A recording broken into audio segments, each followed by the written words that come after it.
Olá pessoal, aqui é o Velgas, hoje é dia 5 de maio de 2022. Vamos abordar hoje um tema para a gente poder entender melhor as causas da guerra na Ucrânia, as causas dessa invasão imoral e ilegal na Ucrânia e dessa matança e destruição indiscriminada que o ditador Vladimir Putin está fazendo. Primeiramente quero pedir a vocês, inscrevam-se no canal, deem seu like e compartilhem com suas redes sociais. Vamos viajar um pouco no tempo e rever a história em 1939, para entendermos melhor o que está se passando. O ano era 1939, como eu disse. O regime no Kremlin era liderado por Joseph Stalin e o país vizinho era a Finlândia. Stalin se ofereceu para trocar território com os finlandeses. Ele queria que as ilhas finlandesas, que vocês podem ver esses mapas aqui no mapa da década, da época, ele queria colocar bases militares nas ilhas finlandesas, essas bases militares avançadas no Mar Báltico, bem como o controle da maior parte do istmo da Carélia, que vocês estão vendo também, o trecho de terra do extremo sul, no qual ficava Leningrado. Em troca, ele oferecia uma floresta extensa, mas pantanosa na Carélia, fronteira com a Finlândia, ao norte do istmo. Para surpresa de Stalin, apesar das modificações em série de suas exigências originais, os finlandeses rejeitaram o acordo. A Finlândia, um país de cerca de 4 milhões de pessoas, com um pequeno exército, desprezou o colosso soviético, uma potência imperial na época com 170 milhões de pessoas e a maior força militar do mundo. É o que eles se autodenominavam, como Putin se autodenomina hoje, a segunda maior força militar do mundo. Os soviéticos invadiram, mas os combatentes finlandeses paralisaram um ataque soviético mal planejado e executado por meses, causando um olho roxo no Exército Vermelho. Sua resistência capturou a imaginação no Ocidente. O primeiro-ministro britânico na época, Winston Churchill, e outros líderes europeus saudaram a galante Finlândia, mas a admiração permaneceu retórica. As potências ocidentais não enviaram armas, muito menos intervieram militarmente para defender a Finlândia. No final, os finlandeses mantiveram sua honra, mas perderam uma guerra de desgaste, cedendo mais território do que Stalin havia exigido inicialmente. As baixas soviéticas excederam as dos finlandeses. Stalin embarcou em uma reorganização tardia de cima para baixo do Exército Vermelho. Lógico, Adolf Hitler, que estava observando tudo, e o alto comando alemão concluíram que os militares soviéticos não eram tão fortes e tão poderosos, ou seja, vamos dizer assim, não tinham 10 metros de altura, então afinal não precisavam ser temidos. Agora eu quero fazer uma pequena viagem no tempo, novamente de 1939 para 2022, passar esse período onde na Rússia, na mesma Rússia, eu digo, lá falamos de União Soviética, mas o que hoje representa a União Soviética, e eles se dizem como herdeiros da União Soviética, o próprio Putin fala isso, está lá o quê? Um regime de gangster no Kremlin declarou que sua segurança está ameaçada por um vizinho muito menor, que segundo o regime não é um país verdadeiramente soberano, é o que o próprio Putin falou isso em entrevistas, mais de uma vez, mas apenas um joguete de estados ocidentais muito mais poderosos. Para se tornar mais seguro, o ditador Putin insiste, o Kremlin, ele precisa morder parte do território de seu vizinho, ou talvez, quem sabe, todo o seu vizinho. Moscou invade a Ucrânia. Faça esses argumentos pífios do ditador assassino sanguinário Putin. Um déspota do Kremlin mais uma vez autorizou a invasão de mais um país, esperando que fosse rapidamente invadido. Ele vem expondo como o Ocidente está em declínio e imagina que, embora os americanos decadentes, segundo Putin, e seus patetas possam reclamar, nenhum deles virá em auxílio de um país pequeno e fraco, como a Ucrânia. Mas o déspota calculou mal. Envolto em uma câmara de eco, cercado por bajuladores, ele baseou seus cálculos estratégicos em sua própria propaganda. O Ocidente, longe de recuar diante da luta, reagrupa-se com os Estados Unidos na liderança decisiva. E agora, ao presente, Stalin e a União Soviética já se foram, é claro. Em seu lugar estão Vladimir Putin, um déspota muito menor, e a Rússia um poder de segundo escalão. embora ainda perigoso, apesar de estar no segundo escalão. E herdou o arsenal apocalíptico da União Soviética. E herdou também o veto da ONU. E também a animosidade em relação ao Ocidente. Em fevereiro, quando Putin escolheu invadir a Ucrânia, desprezando sua soberania e depreciando o país como um peão nas mãos dos inimigos da Rússia, o que ele esperava? O Putin estava esperando uma resposta internacional como a de Stalin. Aquela mesma testemunhada ao invadir a Finlândia em 1939, por causa disso que eu fiz questão de fazer a comparação. Barulho dos bastidores, desunião, inação, é isso que ele estava esperando dos aliados, dos Estados Unidos da América e da OTAN. A agressão de Putin e, crucialmente, o heroísmo e a engenhosidade do povo ucraniano, soldados e civis, a bravura de todos unidos, homens e mulheres, e a determinação e inteligência demonstradas pelo presidente da Ucrânia, Volodymyr Zelensky, e do seu comandante do exército, dos seus generais, coronéis, comandantes, estimularam o Ocidente adormecido à ação.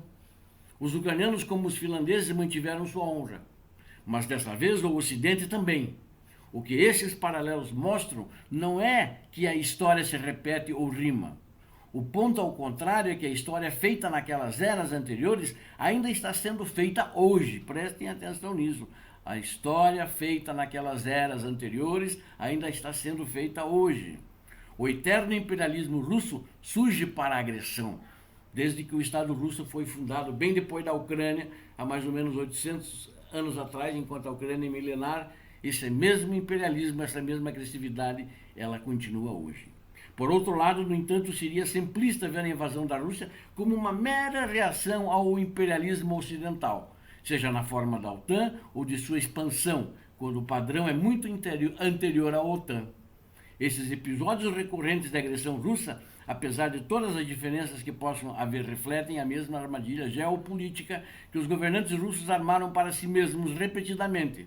Muitos russos veem seu país como uma potência providencial, como uma civilização distinta e uma missão especial no mundo. Mas as capacidades da Rússia não correspondem às suas aspirações. É a falta de visão dessas pessoas e torna-as ignorantes e idiotas. E assim seus governantes recorrem repetidamente a uma hiperconcentração de poder no Estado e um esforço coercitivo para fechar o abismo com o Ocidente. Mas a busca por um Estado forte não funciona, invariavelmente se transformando em um governo personalista. A combinação de fraqueza e grandeza, por sua vez, leva o autocrata a exacerbar o próprio problema que facilitou sua operação. Depois de 1991, quando o fosso com o Ocidente aumentou radicalmente, a geopolítica perpétua da Rússia perdurou. Ela persistirá até que os governantes russos façam a escolha. Façam essa escolha estratégica e abandonem a busca impossível de se tornar uma grande potência igual ao Ocidente e optar por viver ao lado dele e se concentrar no desenvolvimento interno da Rússia e não administrar o seu país, o seu povo como uma ditadura feroz, não dando-lhe oportunidades e levando o país economicamente à bancarrota. A gente precisa atentar para uma coisa muito importante: a crença equivocada de que a Guerra Fria terminou com a dissolução da União Soviética. Isso é uma falácia. Ela estimulou algumas escolhas. Deixa eu só desligar o som aqui, que senão vai me atrapalhar. Ela estimulou algumas escolhas fatídicas de política externa dos Estados Unidos da América, acreditando que a disputa ideológica havia sido decidida definitivamente a seu favor. A maioria dos formuladores de políticas e pensadores americanos, inclusive escritores, tem um lá que escreveu sobre o fim da história, né? Ele deixou de ver seu país como o alicerce do Ocidente, que não é uma localização geográfica, mas é uma concatenação de instituições e valores, tais como liberdade individual, propriedade privada, Estado de Direito, mercados abertos, dissidência política, e que abrange não apenas a Europa Ocidental e a América do Norte, mas outros países, como Austrália, Japão, Coreia do Sul, Taiwan e muitos outros lugares, né? no lugar do conceito, eu diria até o Brasil, no lugar do conceito de Ocidente, muitas elites americanas abraçaram uma visão de uma ordem internacional liberal, liderada pelos Estados Unidos, que teoricamente poderia integrar o mundo inteiro, incluindo sociedades que não compartilhavam instituições e valores ocidentais em um único e globalizado mundo. Os sonhos febris de uma ordem liberal limitada obscureceram a teimosa persistência da geopolítica. Porque vocês vejam bem, as civilizações antigas, três, vamos chamar assim, as da Eurásia, que são China, Irã e Rússia, não desapareceram repentinamente. E na década de 1990, suas elites demonstraram claramente que não tinham a intenção de participar do unimundismo em termos ocidentais. E vocês vejam que a Rússia está mantendo essa tradição desde a sua existência, porque ela foi feita, ela foi forjada na violência, ela foi feita na traição, por causa disso que os russos agem assim, por causa disso que eles são assim. Ou seja, isso vai mudar? Eu acho que um dia vai mudar, tem que mudar. Mas eu não acredito. Vou dar um exemplo. Se os russos se retirarem agora, se Vladimir Putin, que eu acredito, não vai parar a guerra, porque ele parar a guerra, ele não vai parar. Mas um dia, e se ele parar, ele vai voltar, daqui a alguns meses, a atacar a Ucrânia de novo. Ele vai procurar fazer mais forças, fabricar mais munições e atacar a Ucrânia de novo. Isso existe, essa guerra, há 800 anos, desde o primeiro Yuri Dolgoruk, vamos chamar assim, entre aspas, que não chamava tsar na época, mas ele era o primeiro tsar. E a Rússia, eu falo que existe há 800 anos, mas é uma questão de nome. Como Rússia, ela existe no máximo há 300 anos, nem isso. Ela chamava-se desde o início, até 500 anos depois de Moscóvia. E eram os moscovitas, toda aquela região que chama-se Rússia hoje. E tudo que eles têm hoje de terras agregaram na violência, não só na Ucrânia, mas tem se dado sempre mal na Ucrânia. Porque a Ucrânia tem mostrado uma resistência firme, brava, patriótica, nacional, em defesa dos seus direitos, em defesa da liberdade, ela está lutando agora, em defesa da democracia. Obrigado a todos vocês que assistiram a esse vídeo. Peço a vocês, inscrevam-se no canal, deem seu like, deem o gostei lá, caprichem, e compartilhem com as suas redes sociais. O que vocês viram aqui, o que vocês veem nesse canal, vocês não veem em outros canais, não veem nem na mídia tradicional. Deus abençoe a todos, paz e bem.